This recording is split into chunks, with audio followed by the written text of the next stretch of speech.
o pecado, joga lá fora e adora Jesus. Arranca a fofoca, joga lá fora e adora Jesus. Arranca a incredulidade, joga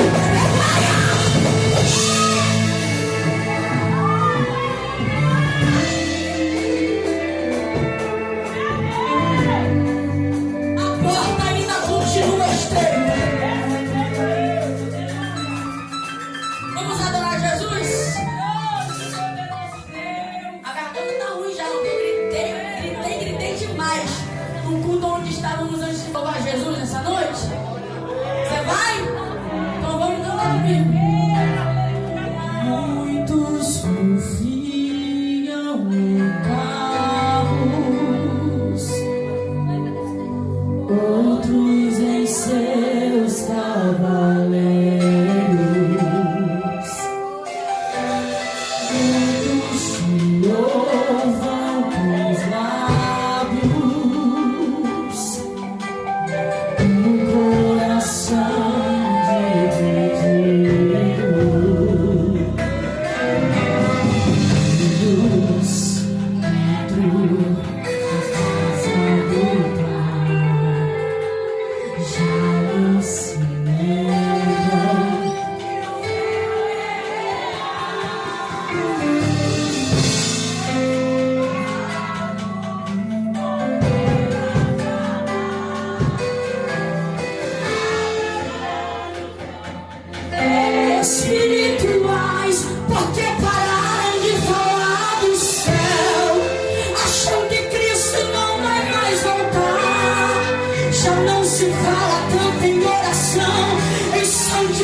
precisa ser pregado, doa.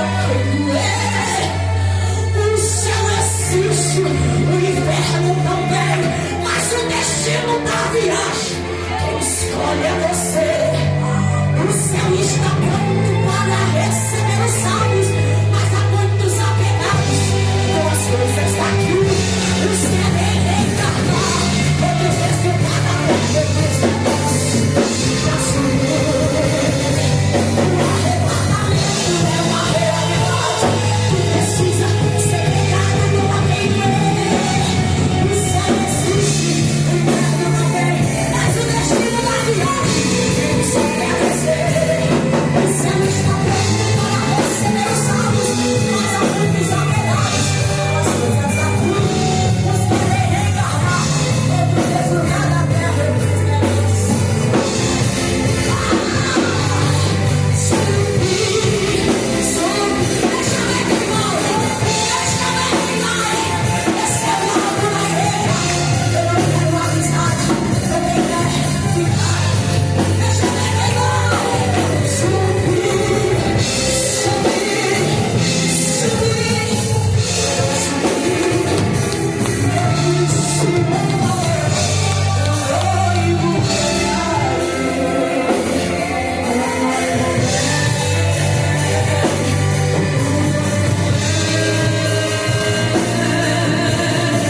você pode convidar ele?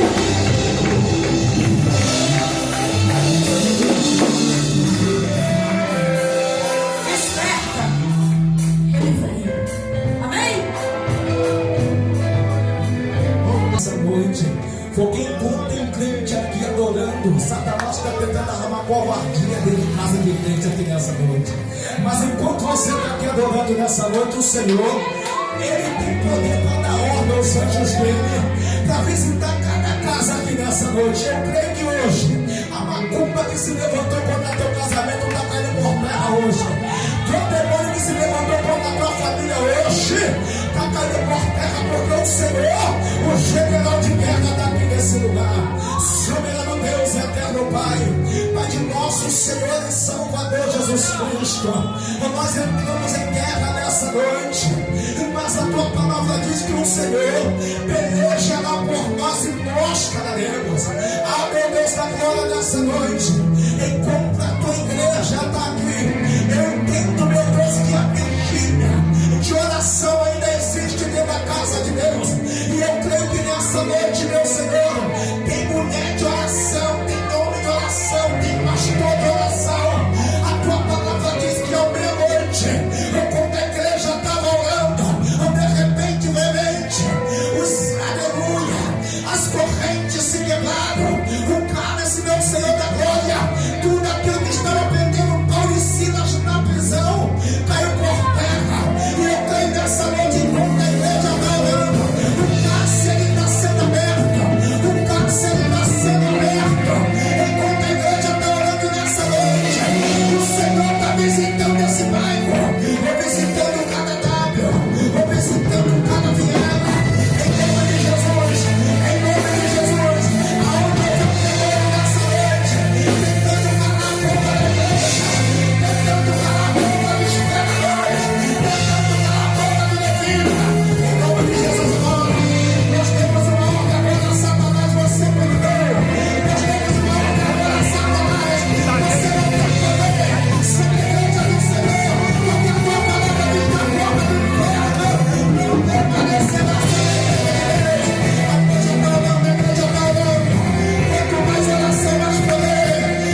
necessitam dele, Senhor.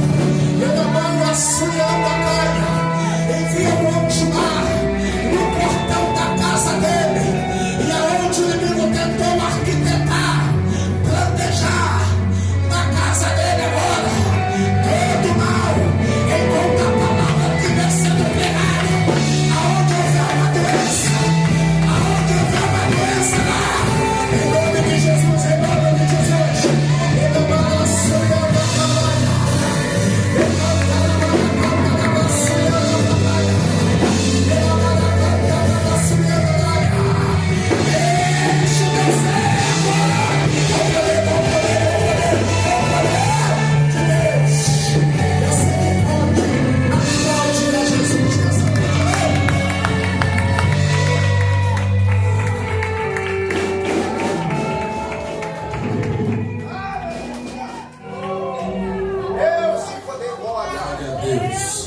Meus irmãos, a paz do Senhor.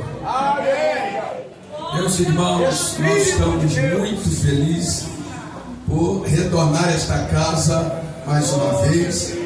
Quero louvar a Deus pela vida do nobre companheiro pastor Romário e toda a sua família, a pastora Jerusa, o Tiago, essa família abençoada.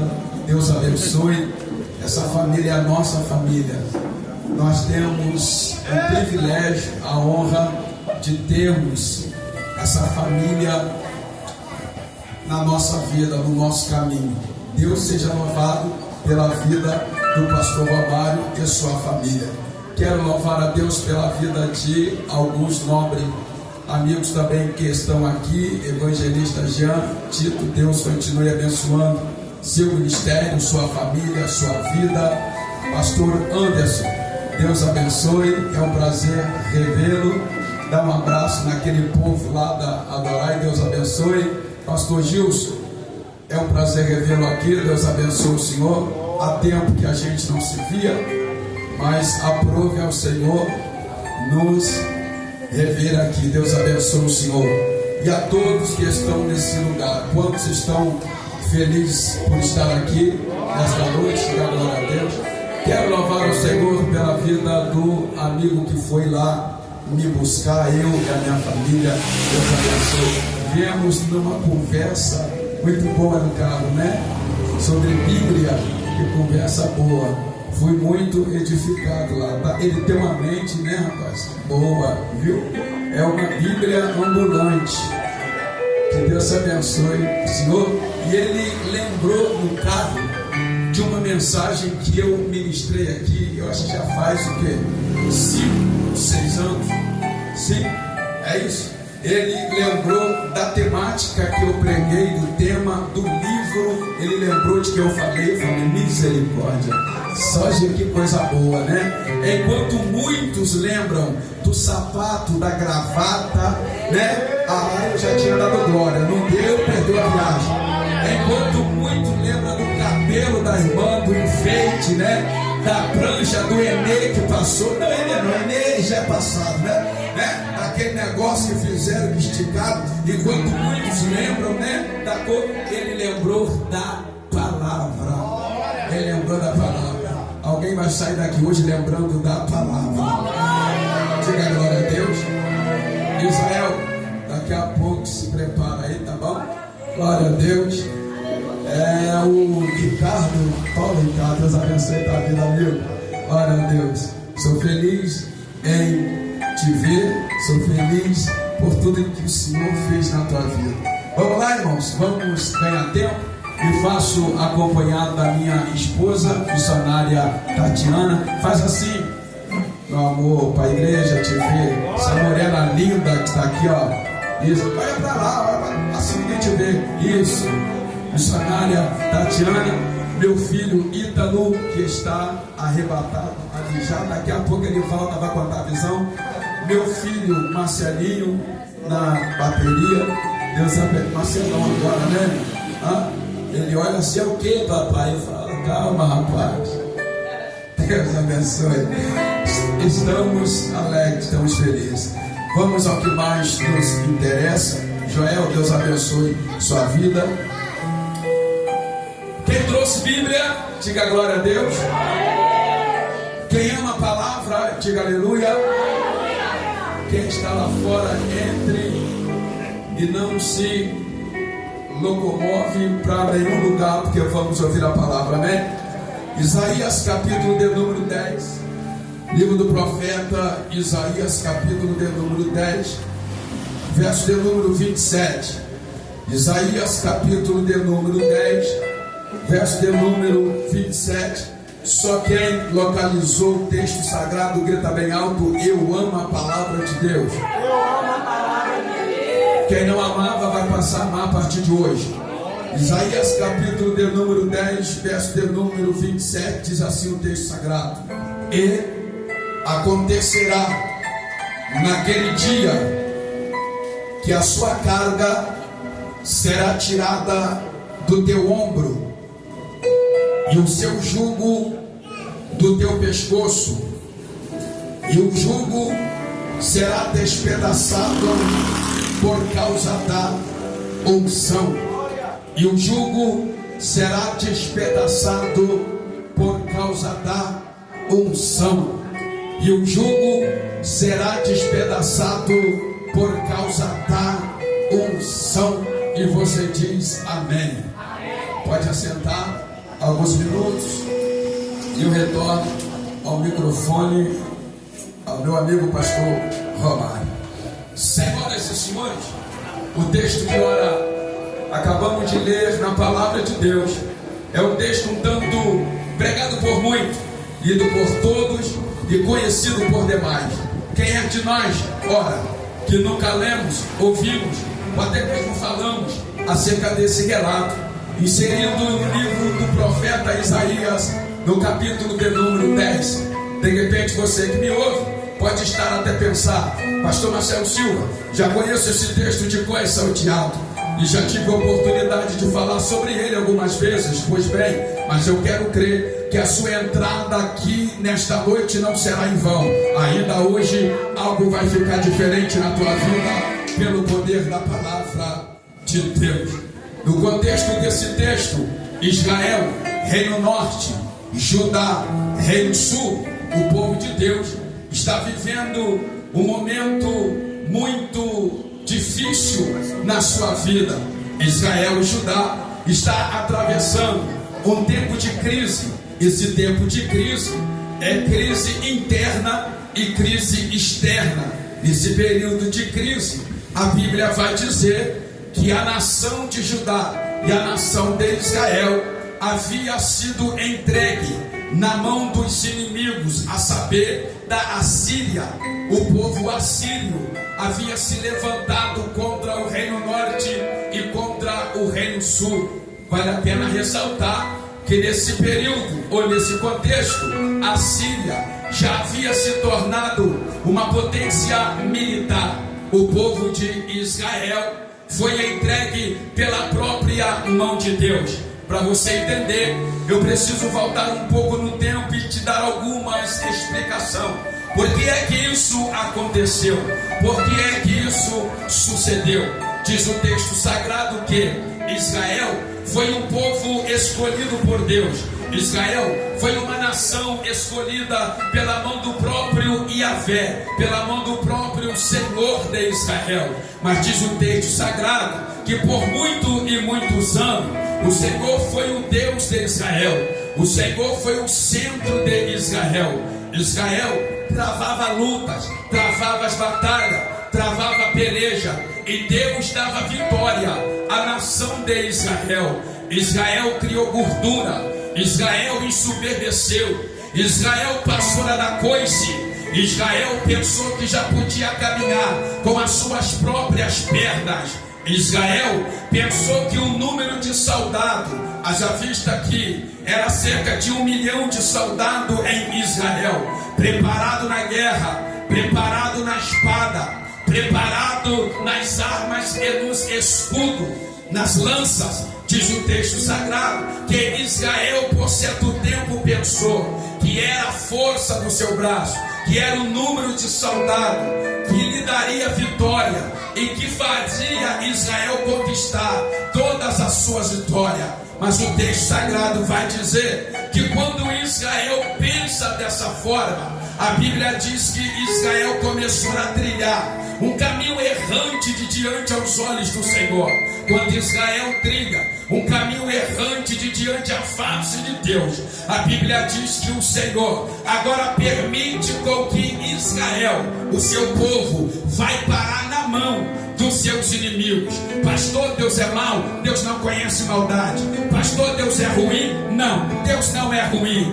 O texto sagrado vai dizer que por vontade permissiva de Deus, haja vista que Deus tem muitas vontades, entre elas existe uma chamada vontade permissiva de Deus. Deus permite com que o seu povo, com que a sua nação venha trabalhar trabalho de escravo, trabalho forçado. Israel que antes era a mãe das nações, Israel que antes era a princesinha das nações, Israel que antes carregava a coroa de glória sobre a sua cabeça, Israel que antes estava vivendo o ápice das nações, o ápice do seu ministério, Israel que antes tinha um pão na mesa, dado pelo próprio Pai para o seu alimento. Israel agora vai passar a comer o pão da amargura na mão dos seus inimigos. Israel agora vai passar a comer ervas amargas na mão dos seus inimigos.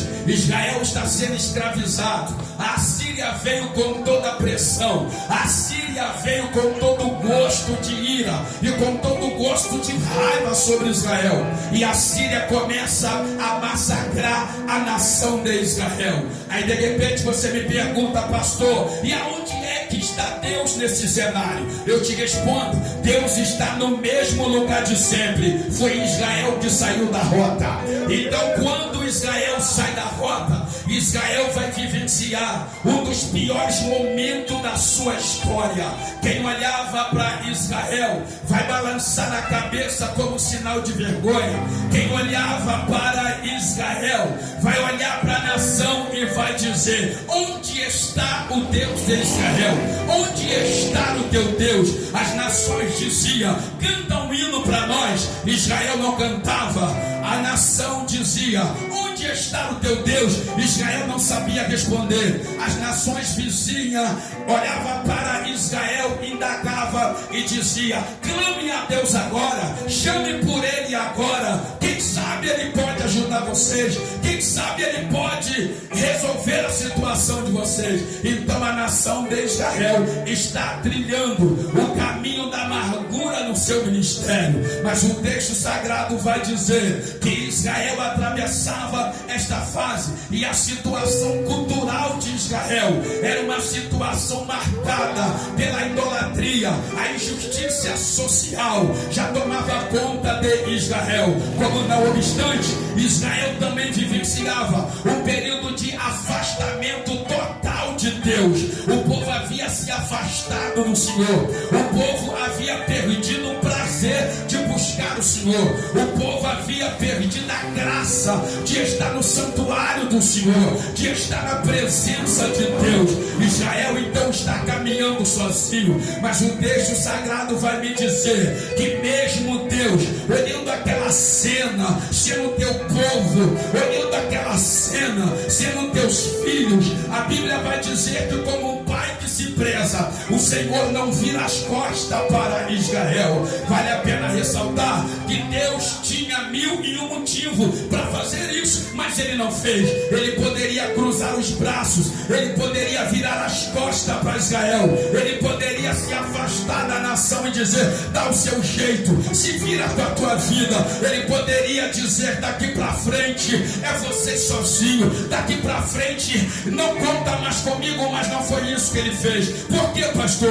O texto continua dizendo que como um pai que se preza, Deus é assim, ele permitiu o seu povo entrar, mas ele fica de longe como um pai dizendo: se o diabo pensar que já é dono, aí eu me aproximo e mostro para ele que eu ainda sou dono desse povo. Deus está olhando a situação, está dizendo: se o diabo passar, se o diabo ultrapassar, se o povo assírio até ultrapassar o limite, Deus vai se manifestar e mostrar que o povo ainda é dele. Diz o texto sagrado que Deus não abre mão dessa nação porque a nação errou. Não, Deus não abre mão desse povo porque o povo falhou. Também não, Deus não abre mão desse povo porque o povo abandonou a sua presença. Não, Deus não tem atitude de homem, Deus não tem sentimento de homem.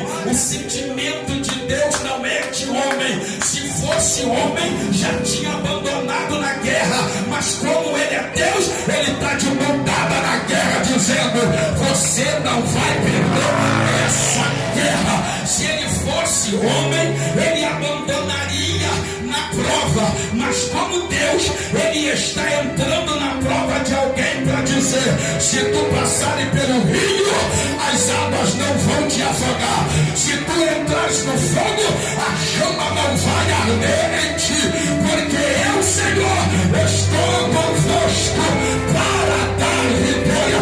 Tem alguém acreditando nessa palavra? Levanta a mão para cima, eu já vou começar a pregar. Eu já vou começar a pregar, mas eu preciso fazer você entender isto aqui. Diz o texto sagrado que Deus então está olhando o seu povo vivendo em meio ao sofrimento. Escute isso, Deus está vendo o seu povo viver em meio ao sofrimento.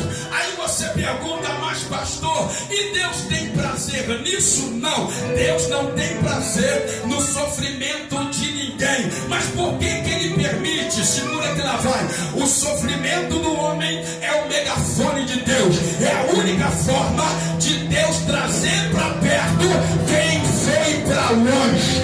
É a única forma de Deus trazer para o lugar quem abandonou o lugar. Você vai entender o que Deus está falando. O sofrimento na vida do homem é a única forma que Deus tem para fazer quem abandonou retornar ao posto que nunca deveria ter saído. Tem gente que só vai voltar quando começar a perder alguma coisa. Tem gente que só vai entender o mistério que Deus tem com ele na terra quando Deus começar a apertar as coisas, estreitar a porta, estreitar o funil, aquecer a fornalha. Tem gente que só vai voltar para aquela mesa da consagração, para a pregação da palavra, para o louvor que Deus colocou na tua mão. Tem gente que só vai voltar para a obra que Deus confiou na tua mão quando começar a perder as coisas. É por isso que Deus permite. Mas aqui eu estou pregando para um povo inteligente. Você não vai esperar perder para entender o que Deus tem com você nesta madrugada. Olha para quem está do seu lado, balança ele bonito e diga: não espere ter que perder para entender os mistérios de Deus. Então Israel está vivenciando esse momento. Mas o que Deus queria com tudo isso, pastor? Deus queria se livrar do seu povo? Não, não é isso. Deus queria se afastar? Também não é isso. Deus só queria fazer com que Israel reconhecesse que ele sempre será Deus no meio do seu povo. Haja vista que Deus em Israel sempre foi conhecido por muitas coisas. Eu vou te relembrar: Deus foi conhecido como o Deus El Shaddai. O Senhor é a minha paz. Israel conhecia como Pai. Deus foi conhecido como o Jeová Elion. O Senhor, aleluia, é a minha vitória. Israel precisava de vitória. O Senhor era conhecido dentro de Israel como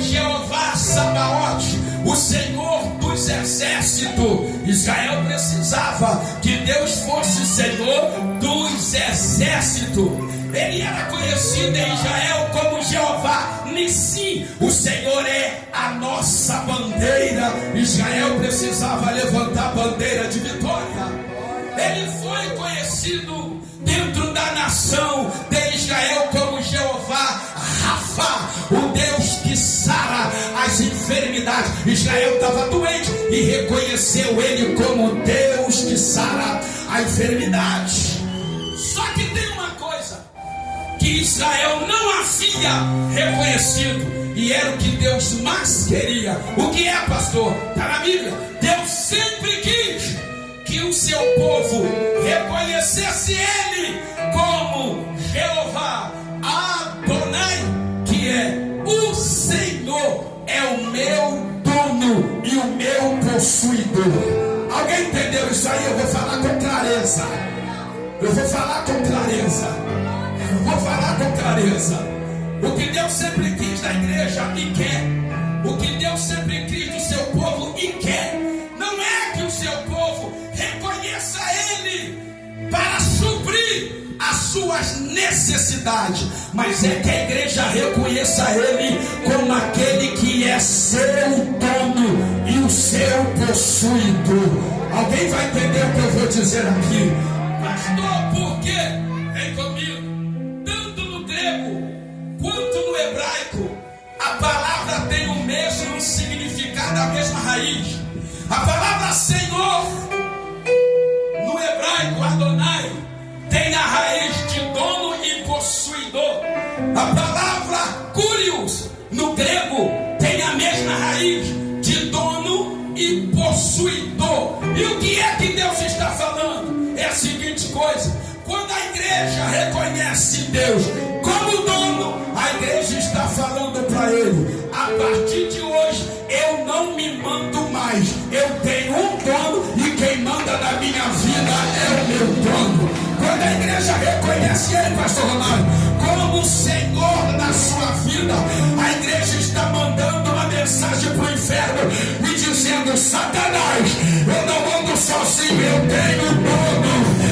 Tem alguém por mim, eu tenho alguém por mim, eu tenho um dono, ele me possui, ele é o meu possuidor, ele é o meu dono.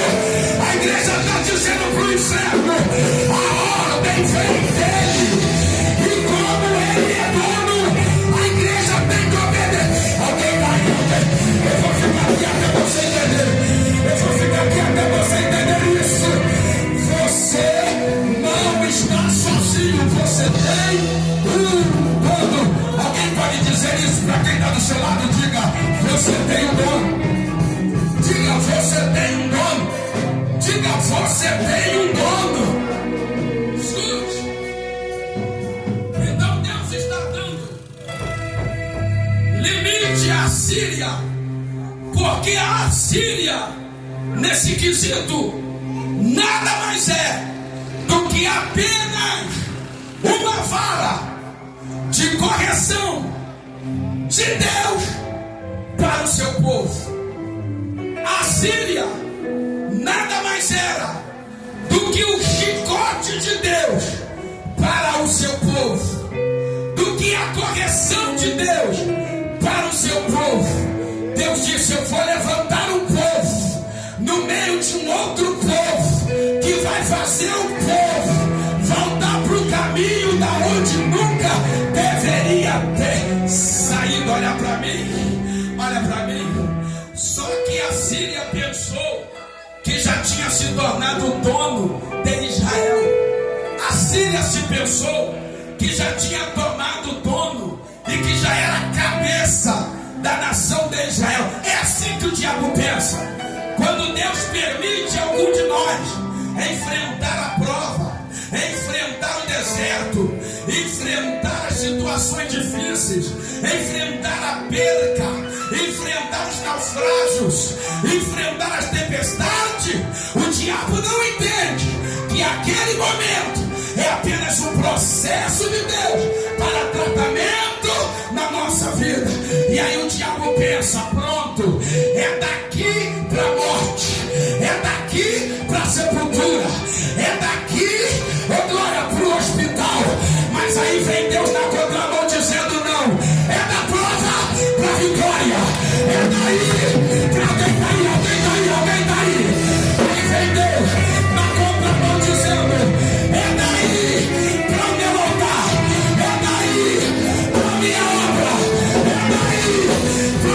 missão, é daí o ministério. Deus vai levantar alguém nesta madrugada e vai te dizer: a obra que eu tenho contigo não vai parar.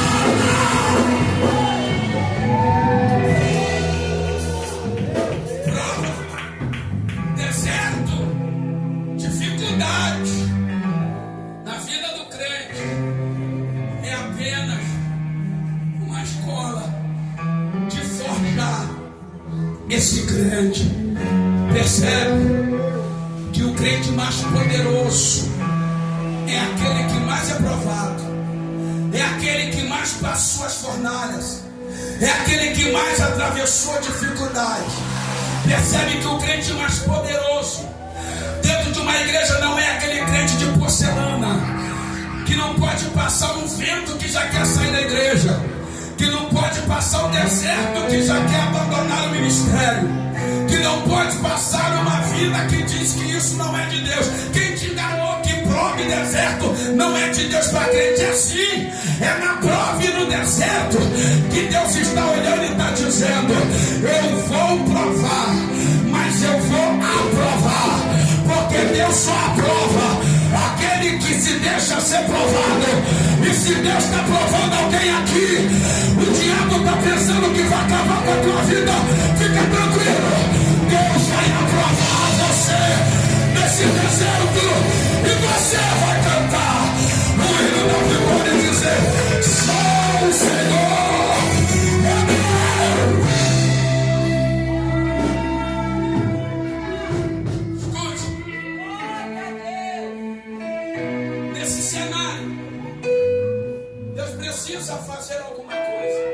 Olha para mim, Deus precisa intervir. Percebe que eu não vim fazer movimento, já passei dessa fase. Eu vim pregar uma mensagem para levantar alguém espiritual aqui hoje. Eu vim pregar a Bíblia para alguém voltar de novo, aleluia, ao caminho que nunca deveria ter saído. Deus quer você de volta. Deus não vai te trocar por um deslize. Deus não vai abandonar você por uma falha. O amor de Deus é maior.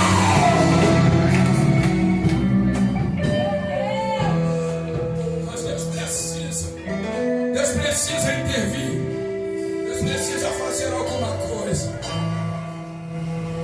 Tem hora que o pai está olhando o filho atravessando um momento tão difícil, tão terrível, que a dor do filho já passa para o pai não aguenta. O pai não vê a hora de tirar o filho daquele processo.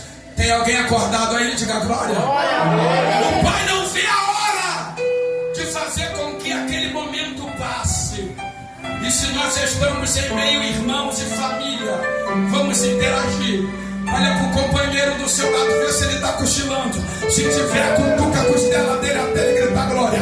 Olha para esse crente do seu lado e diga para ele: a sua prova, o seu deserto, a sua luta tem um tempo de validade.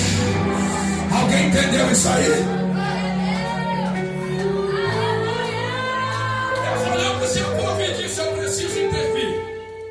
Deus disse: eu preciso fazer alguma coisa. E de repente o texto diz que Deus vai levantar um homem por nome de Isaías. Olha para cá. Deus vai levantar Isaías num cenário onde tudo era desfavorável para Israel. Deus vai levantar o profeta num cenário onde todo mundo via a morte, aonde todo mundo via o caos, aonde todo mundo via problema, aonde todo mundo via desgraça, aonde todo mundo via derrota. É nesse contexto que Deus vai levantar o profeta Isaías. É interessante que o ministério de Isaías vai começar com muita força, com muito poder e com muita autenticação do céu. É Deus que vai autenticar o ministério desse rapaz, porque se Deus não autenticar o ministério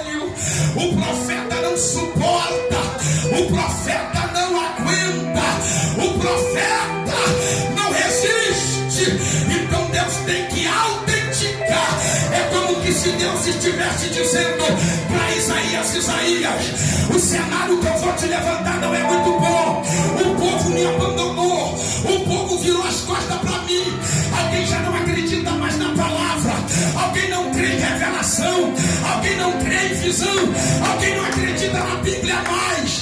Isaías, o cenário que eu vou te levantar: os sacerdotes abandonaram o ofício sacerdotal, profeta já não quer mais profetizar, os ministérios foram corrompidos, os cultos foram adulterados. No lugar de culto agora tem entretenimento para o povo, no lugar de culto agora tem as celebridades, agora tem as estrelas. Isaías, o glória que era para mim agora virou aplauso e assovio para celebridade. Isaías, Deus estava dizendo para ele: mas não se preocupe não, porque quem está te levantando não é homem, quem está te levantando é Deus. Quem está ungindo a tua cabeça é Deus. Alguém está comigo?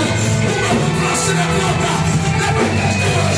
Quem tem glória, a glória. Quem tem aleluia, basta teu grito. Adora, adora, adora, adora o nome de Deus. Adora o nome de Deus. Ele merece.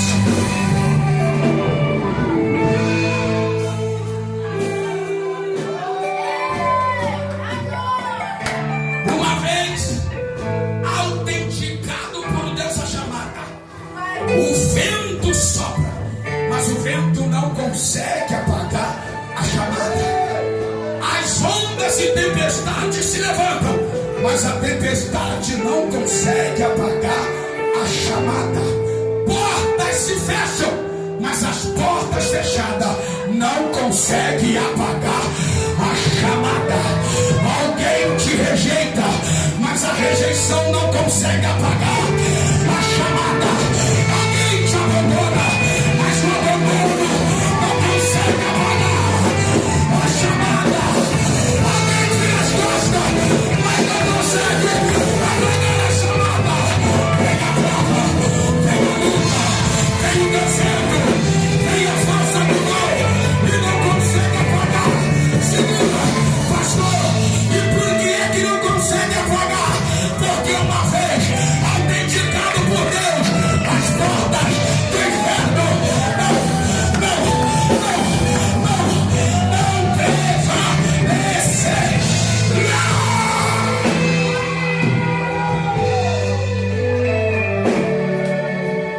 Se tu tens certeza que foi Deus quem te chamou, então para de fazer carinha, de mal-humoradinha, porque alguém não quer andar com você que não ande. Deus andando é o suficiente. Alguém pegou? Vou pregar a Bíblia, vou pregar a Bíblia.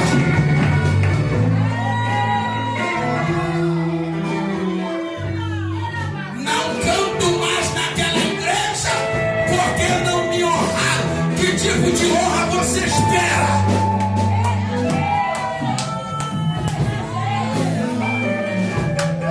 Não vou mais naquele lugar, porque não foram com a minha cara. Graças a Deus, Deus deu uma cara para cada um. Deixa dela, vai com a tua, e eu vou dando glória comigo. Alguém tá aí, levante a mão da glória.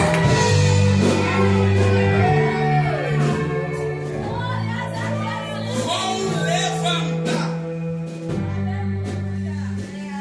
A Bíblia diz que Deus diz: vou levantar. Olha para mim.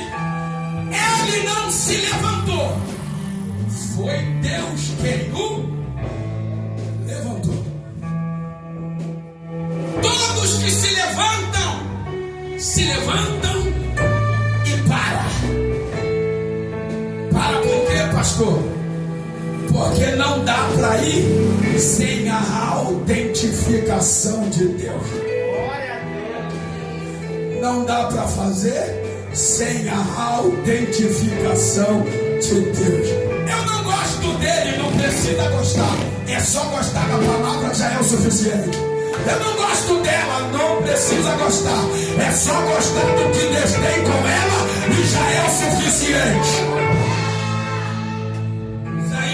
levantado nesse cenário. Só que Isaías vai ser levantado no meio de um familiar que já tinha sangue real.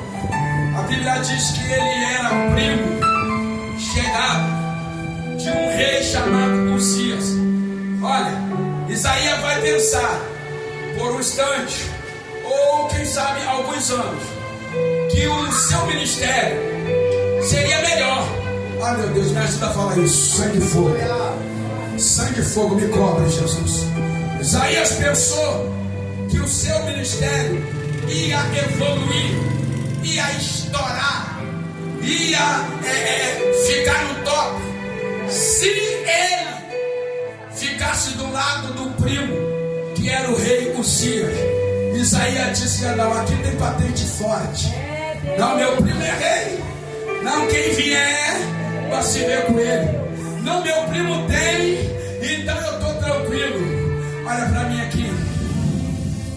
O que é de Deus nunca vai sujeitar ajudadinha de homem. Alguém está aí? O que é de Deus nunca vai aceitar empurrãozinho do homem. Vou falar até que alguém pega isso aqui. Escute. Isaías viveu um tempo no seu ministério como uma aleijada espiritual, apoiado na muleta que era o primo Uzias. Uzias passou a ser uma muleta no sovaco de Isaías. Aonde Isaías andava, precisava de Uzias do lado. Como uma mulher, aonde Isaías andava, precisava de Uzias. Deus falou: vou resolver esse problema, meu filho. Porque você está pensando que a minha chamada não é suficiente para sustentar a tua vida. Então eu vou te mostrar. Porque tu está pensando que o ministério que eu coloquei na tua mão não é suficiente para você chegar onde eu quero, para você sentar na cadeira que eu quero, para você andar com pessoas que eu quero. Deus disse: quem te chamou fui eu, quem te ungiu fui eu, mas você está se amparando no ministério dos outros. Aí Deus disse: chegou o tempo, chegou a hora de você confiar em quem te chamou e andar com as suas próprias pernas. É hora de largar a muleta, é hora de parar de se apoiar no ministério da irmã, no ministério do irmão, no ministério do marido, no ministério da mulher. Deus chamou você para viver o seu ministério. Deus disse: pronto, vou resolver o problema. Deus chegou: Uzias, é hora de partir. Deus mata Uzias, Uzias morre. O cenário piorou. O cenário que já era ruim ficou pior. Escute isso aqui. O cenário que já estava ruim piorou. Aí aonde todo mundo só via desgraça, só via derrota, só via morte, só via prova, está no capítulo 6. Esse mesmo Isaías olhou para o trono da terra, estava vazio, porque o rei Uzias tinha morrido. Olhou para o meio do pátio, estava todo mundo murcho, quieto, crentes, com cara de quem perdeu guerra. Ninguém dava glória, ninguém dava aleluia, estava jururu, ninguém estava vendo solução. Deus abriu os olhos de Isaías, e aonde ninguém via nada, Isaías disse: eu vejo o Senhor. Ah não, alguém está aí, vou falar melhor. Aonde todo mundo só via morte, ainda tem crente dizendo: eu estou vendo o Senhor.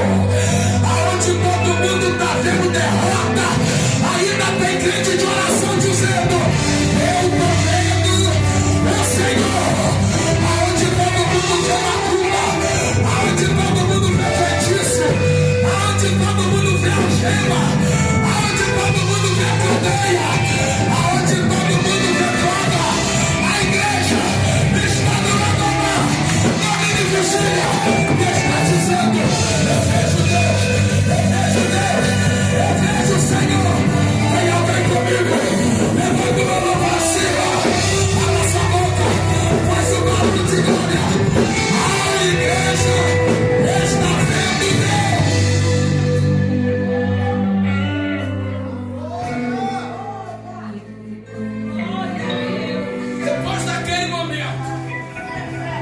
Isaías vai entender e vai viver o seu próprio ministério, amparado por Deus, guiado por Deus, levantado por Deus, erguido por Deus, carregado por Deus, protegido por Deus, guardado por Deus, ungido por Deus, alimentado por Deus, amparado por Deus, carregado por Deus. Aleluia! Isaías vai viver o seu próprio ministério. Aí o texto diz que esse Isaías é levantado por Deus com uma autoridade. E quando Isaías é levantado por Deus com esta autoridade, Isaías vai trazer uma promessa de Deus. Para quem, pastor? Para aquele mesmo povo em sofrimento, para aquele mesmo povo vivendo um momento de crise interna e externa, para aquele mesmo povo que uma vez ficou desacreditado. É tanta prova que não acredita mais em nada que Deus fala, é tanta luta que não acredita mais em profeta, em revelação na Bíblia. É para aquele povo que Isaías vai vir com uma palavra profética da parte de Deus. Isaías é levantado por Deus naquele território, naquela terra, no meio daquela gente, mas ele tem uma profecia na boca. E vale a pena ressaltar que a profecia de Isaías era decorrente de uma promessa. A promessa era de libertação e de restauração. Primeiro, a promessa dizia respeito à libertação. Libertação de quem, pastor? Daquele mesmo povo que um dia deram glória a Deus, que um dia processaram o nome de Deus, que um dia disseram que Deus era o único Deus da sua vida, mas passaram a adorar imagem de escultura, deuses erguidos pela mão de homem, passaram a adorar e a cultuar imagem como Baal Zebub, Baal Acera, passaram a adorar imagem como Deus Ecrón, passaram a dar glória que era dada para Deus, passaram a dar a demônios, passaram a entregar a entidades. E Deus, pastor, Deus está lá dizendo: eu não divido a minha glória com ninguém. O que é de Deus é de Deus, o que é do diabo é do diabo. O glória que tu dá é para Deus, a tua boca é para Deus, o teu louvor é só para Deus, a tua adoração é só para Deus, a tua mão é para Deus, o teu pé é de Deus, o teu corpo é de Deus. Olha para mim, como Deus não divide a glória dele com ninguém. Era mais ou menos assim. Alguns momentos esse povo entrava dentro da igreja e com a boca dizia glória e com a mesma xingava palavrão. Esse povo entrava dentro da igreja e com a mesma mão levantava para Deus e com a mesma mão exaltava demônio. Com o mesmo pé que marchava na igreja era o mesmo que sambava no forró, era o mesmo que dançava a dancinha da garrafa, era o mesmo que arrastava o pé lá do arrasta-pé. E Deus, pastor, Deus está dizendo: eu vou virar essa mesa, eu vou virar o cenário, porque eu não aceito duplo culto, eu não divido a minha glória. O que é de Deus ainda é sagrado, o que é de Deus ainda é santo, o que é de Deus ainda tem reverência, o que é de Deus é de Deus.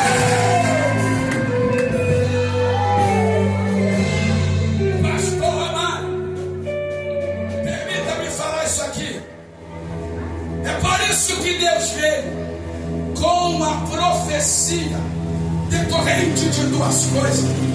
Primeiro, libertação, e depois restauração. Você sabia que até nos dias de hoje, essa história não está longe, parece que ela se repete dentro das nossas igrejas. Tem crente que um dia ele é crente, mas no outro é desviado. Ninguém deu glória, mas vou continuar pregando assim mesmo, porque é Deus que está mandando. Você sabia que tem crente que é até bonito de ver? Um dia no culto, ele marcha no reteté, no mistério. A varoa é do manto, do remanto, do prego e do ré. Mas no outro dia, ela está lá, meu filho, empoeirando a canela. Ela está lá dando aquela rodadinha pro mundo. Ela está lá dando aquela rodadinha no babá. Escute aqui, meu filho, isto aqui não é poleiro, ainda é casa de Deus. Aqui quem manda é o povo, aqui quem manda é ele. A casa de Deus ainda tem ordem, ainda tem ordem, ainda tem ordem. Pastor, acabaram os cultos de libertação. Hoje quase não tem mais, mas antigamente tinha muito culto de libertação. Poderia voltar, porque nós pregamos libertação para quem é de fora, quando na verdade somos nós que estamos precisando ser libertos.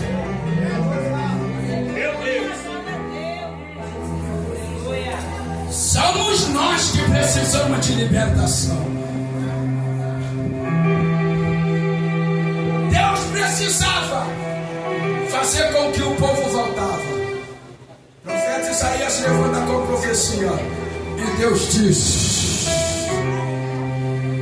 a profecia para a libertação de Israel. Israel recebe a profecia da libertação. Israel retorna para o caminho de Deus. Olha para cá. Só que Israel estava vivendo um tempo tão difícil e estranho.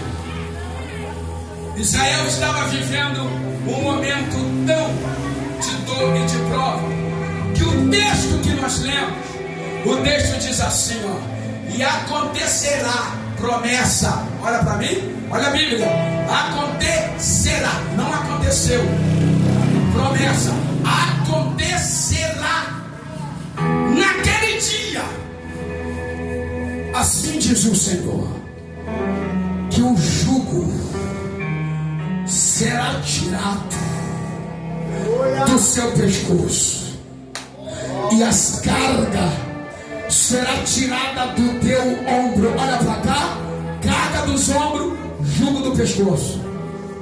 Carga dos ombros, jugo do pescoço. Israel estava vivendo um momento de escassez tão grande que passaram a andar como bois aparelhados, porque jugo é um instrumento que une dois bois para que a força seja maior, para carregar a carga do arado. Carga nos ombros, jugo no pescoço. Israel estava andando assim, quando na verdade Israel foi levantado para andar assim. Israel nunca foi levantado para ser cauda, sempre foi levantado para ser cabeça. Israel nunca foi levantado para ser pisado por Satanás, massacrado pelos demônios, comer o pão da amargura, jamais. Olha para mim, nós não fomos levantados por Deus para andarmos pisado, massacrado pelo diabo. Não é de cabeça erguida que um soldado vence a guerra. Um soldado vence a guerra de cabeça erguida, não de cabeça baixada. Não é de cabeça para baixo, é de cabeça para cima.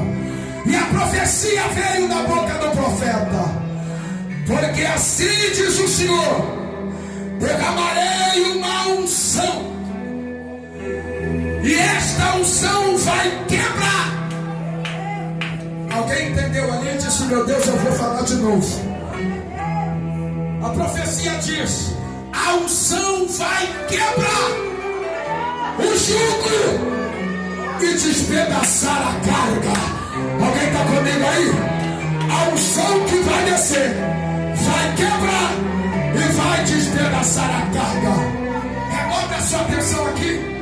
Eu preciso fazer você entender. Daqui a pouco a gente marcha, mas eu preciso que você entenda para sair daqui com essa mensagem, para nunca mais esquecer. A profecia disse sobre unção.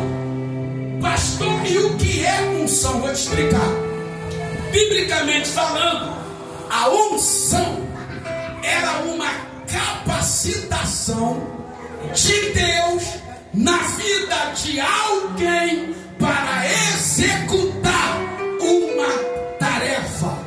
A unção era uma capacitação de Deus para executar uma tarefa.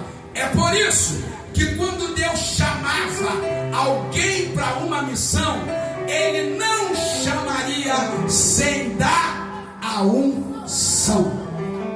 Quando Deus levantou Davi, que foi que Ele deu primeiro? A unção. Salmo de número 89, verso 20. Achei Davi meu servo, e com meu santo olho o ungi. Glória a Deus. Deus levantou Sansão no caminho de Diná.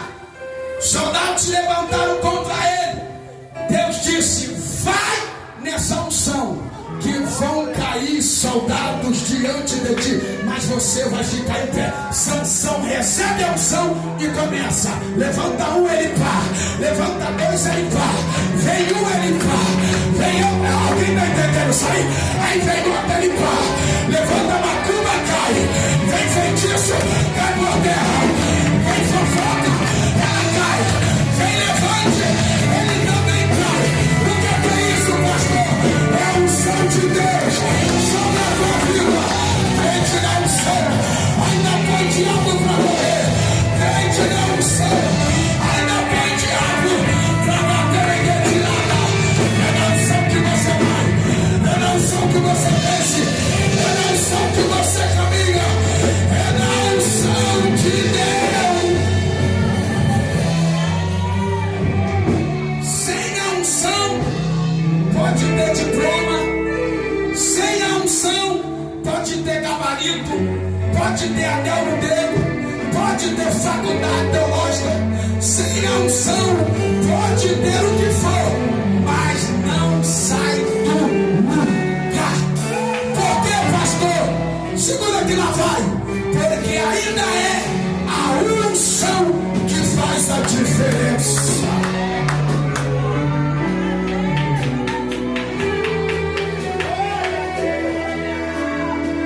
Pode não saber falar bonito, pode não ter voz de cantor, pode não cantar bonito, pode não atingir o sextavado, o sete, a vara da música, pode não fazer falsete, pode não fazer firula, pode não fazer papagaiada, mas se tem unção, pode abrir a boca, Deus vai curar, pode abrir a boca, alguém vai ser levantado, pode abrir a boca.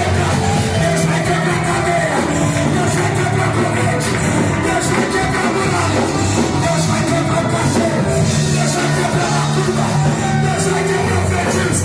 Eu sei, eu sei, eu sei, eu sei, eu sei, eu sei, eu sei. Só quem tem a unção, Deus vai chamar a boca e dá glória.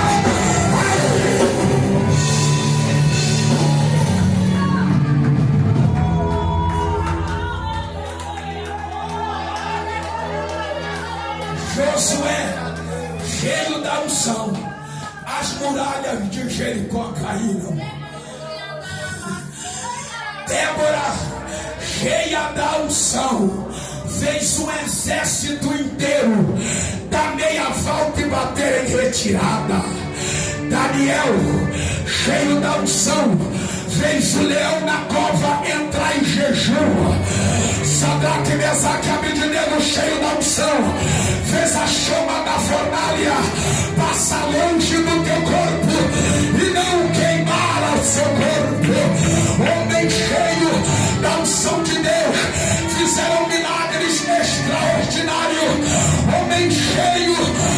unção de Deus, orava, paralítico levantava, pregava, a glória de Deus tomava a casa, cantava, a unção impregnava o ambiente.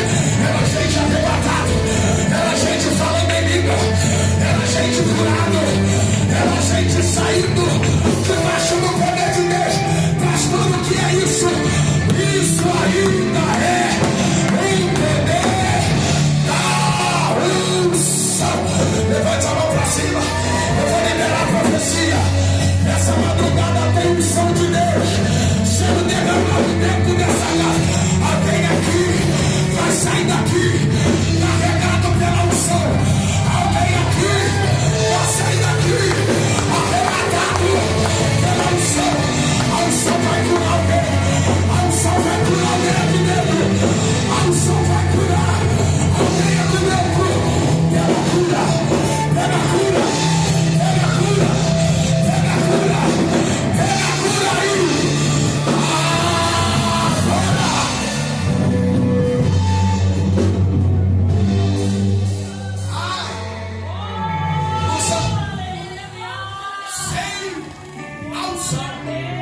O crente é comparado a um avião sem piloto, sem a unção. O crente é comparado a um trem sem maquinista, sem a unção. O crente é comparado a um peixe fora d'água, sem a unção. O crente é sem graça, sem a unção. Quando ele fala é sem graça, quando ele anda é sem graça, a vida dele é sem graça, ninguém acha graça. O crente sem a unção, tudo que faz é feio. Pode enfeitar o pavão que for, vai ficar mais feio ainda. O que está faltando, pastor? A unção. Você sabe muito, canta muito bem, você estudou muito, prega muito bem, você dirige muito, você profetiza muito, você ora muito, mas está faltando alguma coisa. Está faltando a unção. Peraí, olha pra cá. Crente sem unção é como um cortador de lenha que faz muita força para derrubar uma árvore. Crente sem unção é ferramenta cega, é como o corte do machado ou a lâmina da faca. Está cega, tem que fazer muita força para cortar. Pá, tem que fazer muita força para alguém dar glória. Pá, tem que suar muito para ver alguém dar aleluia. Pá, tem que enfeitar muito para ver se crente entra no mistério. Agora crente na unção não precisa fazer muita força, que a glória de Deus já toma. Olha lá, olha lá, olha lá, olha lá, olha lá. A unção, a unção, a unção, a unção, a unção, a unção.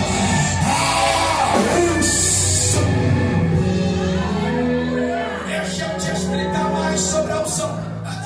E a gente entra no versículo que diz: a unção era esta capacitação. Mas no texto que nós lemos aqui, a unção é outra. Esta unção, referente ao texto que nós lemos aqui, que Deus iria derramar, esta unção não era unção para capacitar ninguém. Essa unção não era para capacitar quem ia fazer alguma coisa.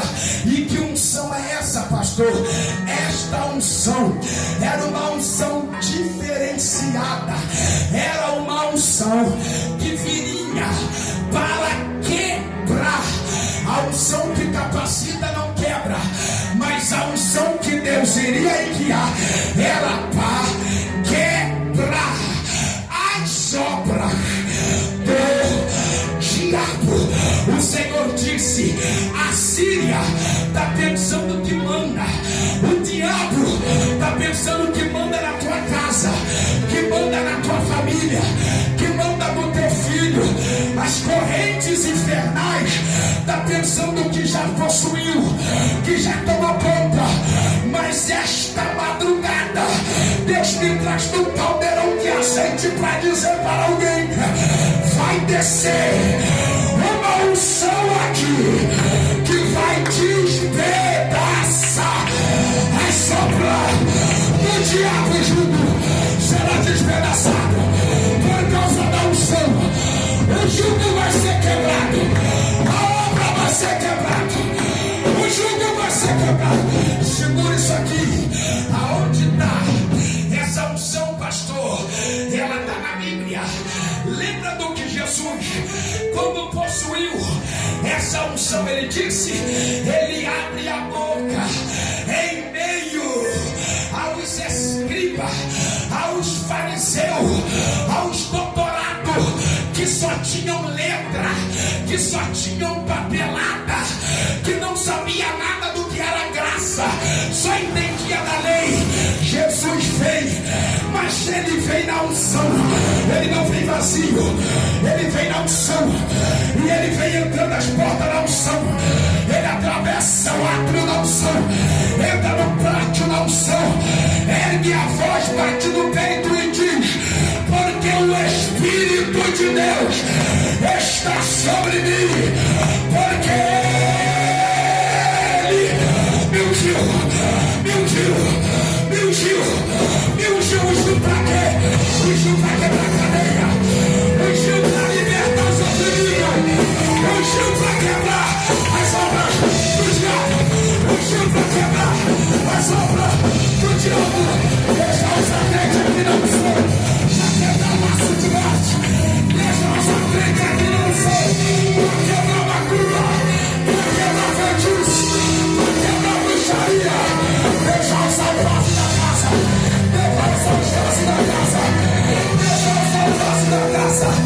O Espírito de Deus está sobre mim.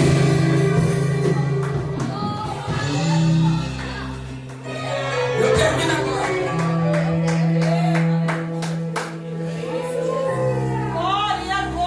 Lembra do que a Bíblia diz?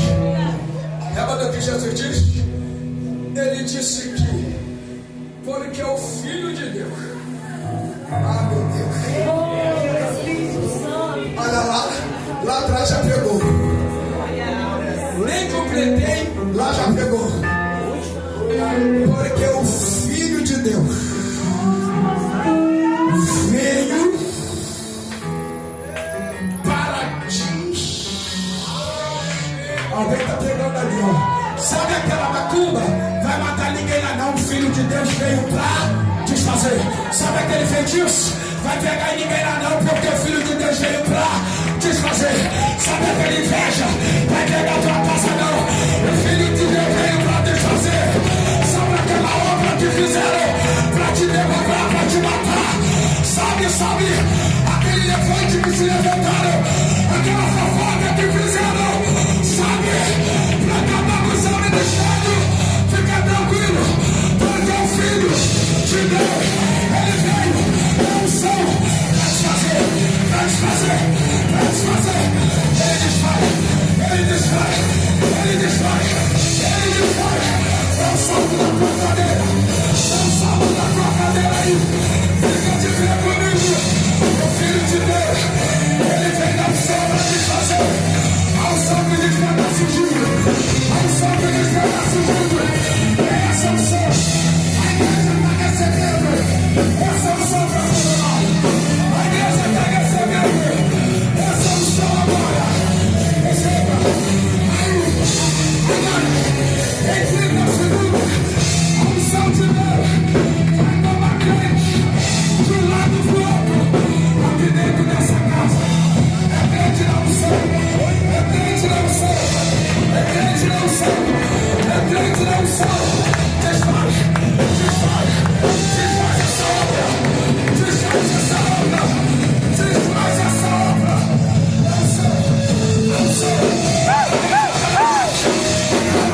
dessa unção? Por que que eu tenho que ser cheia dessa unção? Por que que eu tenho, pastor, que receber essa unção? Vai pra cá. A unção te levará ao nível espiritual que você jamais sonhou em chegar. A unção de Deus na sua vida vai fazer você romper portas que sem a unção você jamais passaria por ela. A unção de Deus vai fazer você alcançar coisas que sem a unção você jamais alcançaria. A unção de Deus, ela faz o que os homens não podem fazer. A unção de Deus, ela faz o que a medicina não pode fazer. A unção de Deus, ela faz o que a cadeia não pode fazer, o que a polícia não pode fazer. A unção de Deus faz o que o dinheiro não pode fazer. A unção de Deus faz o que a clínica de recuperação não pode fazer. A unção de Deus vai fazer. A unção de Deus vai alcançar o teu filho. A unção de Deus vai alcançar tua filha agora. A unção de Deus vai quebrar aquela cadeia da enfermidade, vai quebrar aquela doença, vai explodir o câncer, vai tirar a doença. A unção de Deus vai quebrar as armadilhas do diabo. A unção de Deus vai libertar teu filho, vai libertar teu parente. A unção de Deus está atravessando barreira, está atravessando cidade. A unção de Deus vai adorar.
Eu preciso liberar isso aqui agora. O Senhor me manda dizer para alguém, seja crente ou não, que de repente entrou em uma situação, que de repente ficou preso em uma cadeia espiritual, que você não está conseguindo sair. Não é porque você não quer, você está fazendo força para se livrar, mas você não consegue. De repente eu prego para alguém aqui que está preso num vício, está viciado em alguma coisa, numa música, está viciado na pornografia, está viciado na mentira, está viciado em alguma coisa. Você não quer ficar, você quer se livrar, mas com as suas forças você não consegue. Quem sabe eu prego para alguém aqui que se prendeu num quadro, E você sabe que Deus não te quer nesse quadro. Você sabe que é hora de sair, é hora de se desprender. Mas olha para cá, sozinho você não consegue. Com as suas forças você não consegue. Pastor, Deus vai me matar, não. Deus vai me excluir, não. Deus vai me abandonar também, não. Por quê, pastor? O maior prazer de Deus nunca foi matar quem erra. O maior prazer de Deus é descer lá e resgatá-lo de volta para a sua presença. Pastor, o que vai acontecer comigo? Fica tranquilo, porque Deus não vai te perder por isso. Ainda que você não tenha força para sair desse quadro, para sair dessa situação, para sair dessa cadeia espiritual, ainda que você não tenha força para sair, a unção vai despedaçar e vai te tornar livre para a glória do nome de Deus. Alguém está recebendo? Alguém está recebendo? Alguém está recebendo? Eu estou vendo Deus descer como resgate, pastor Romário. Enquanto eu estou pregando aqui, Deus está descendo aqui na vigília como resgate. Deus tem pressa na obra de alguém. Deus tem pressa com o ministério de alguém aqui. Deus está dizendo: pro diabo eu não te perco, pro mundo você não volta, pro mundo você não vai. Deus está dizendo: eu vou descer na vigília como resgate. Deus vai descer para te resgatar. Deus vai te resgatar até a porta voltar. Deus vai te trazer. Deus vai resgatar. Resgate de Deus. Resgate de Deus. Resgate de Deus. Resgate de Deus. Resgate de Deus.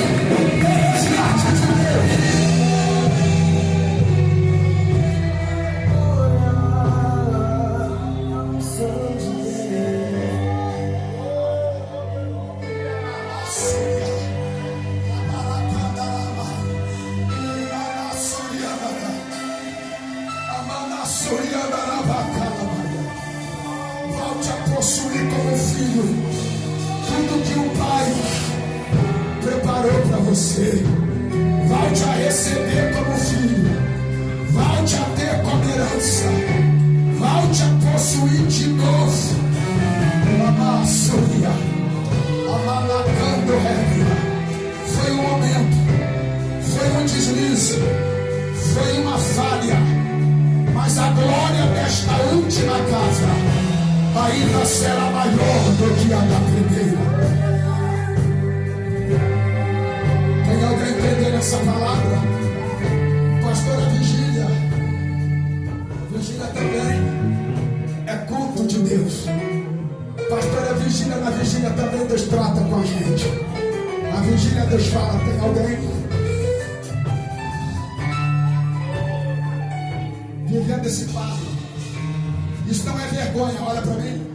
Isso não é vergonha. Vergonha é continuar e morrer nesta situação e ir para o inferno. Vergonha é continuar e o diabo rir de você lá na frente. Agora, tomar uma atitude, vir à ponta do altar dizendo: Deus, eu preciso da tua restauração. É privilégio. É privilégio para quem ouviu a voz de Deus.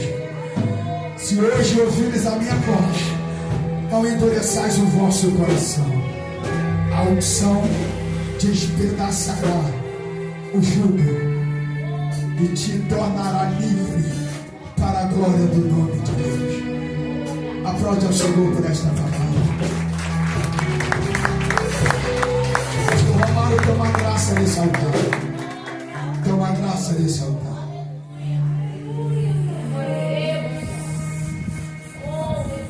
Há décadas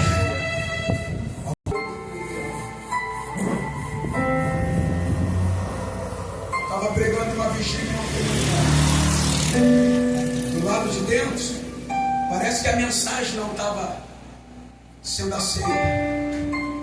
Lá do lado de fora, o viciado passou na calçada, madrugada, olha para mim, madrugada, fumando, de brinco na orelha, todo malandreado, boné para trás. Ele ouviu a pregação lá do outro lado, entrou para dentro da igreja. Quando eu fiz o apelo, ele aceitou Jesus. E hoje está sendo um dos maiores pregadores. E prega até mais do que eu, para a glória de Deus. Minha sobrinha me convidou para eu ministrar no culto de ação de graça. Bolo, festa, olha para mim, isso é sério, gente. Isso é sério. Podem não aceitar, mas é muito sério. Minha sobrinha disse: tio, vem pregar no meu culto de ação de graça. É festa, festinha de crente, tem bolo, parabéns. É uma mensagenzinha, tio, lightzinha, tá, tio, para espantar o povo. Eu preguei a mensagem que Deus mandou no culto de ação de graça, semana retrasada. Eu não sabia. Sabe quantas almas vieram à frente? 5 almas chorando, aceitando Jesus. Quando eu pensei que acabou, eu estou vendo um camarada, uma mulher, a esposa dele, ele me olhando sério o tempo todo no culto. E eu não entendendo, de boné, ele me olhando sério. Sabe quem era aquele moço? Ele era gerente da boca de fumo do lugar que eu estava pregando. Sabe do que resultou a mensagem? Deus falou comigo: filho, não para o apelo agora, insiste. Eu não gosto muito disso, mas Deus falou, é necessário. Eu insisti no apelo. Deus me disse que tem alguém para Jesus. Sabe o que aconteceu? Aquele cara, o gerente, veio à frente, levantou a mão e disse: eu quero aceitar Jesus.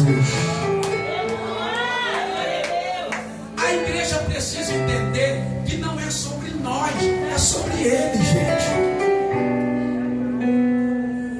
A mensagem que nos edifica aqui dentro é a mensagem que quebra o jugo lá fora e liberta eles para a glória de Deus. Amém ou não amém, irmãos? Eu vou perguntar aqui: tem alguém que quer aceitar Jesus aqui dentro hoje nessa vigília? Sai do seu lugar, vem aqui. Pastor, aqui todo mundo é crente. Não sei, irmãos. Pastor, aqui todo mundo não. Você não sabe. Tem alguém que quer retornar para Jesus aqui? Eu estou sentindo graça nessa palavra. Eu preguei sobre restauração e libertação. Eu preguei sobre uma unção, irmãos, que veio quebrar as amarras do diabo e veio libertar pessoas. Tem alguém aqui para Jesus? Aplaude ao Senhor de novo pela palavra, pastor Mamãe. Muito obrigado. Muito obrigado. O jugo foi despedaçado. E a restauração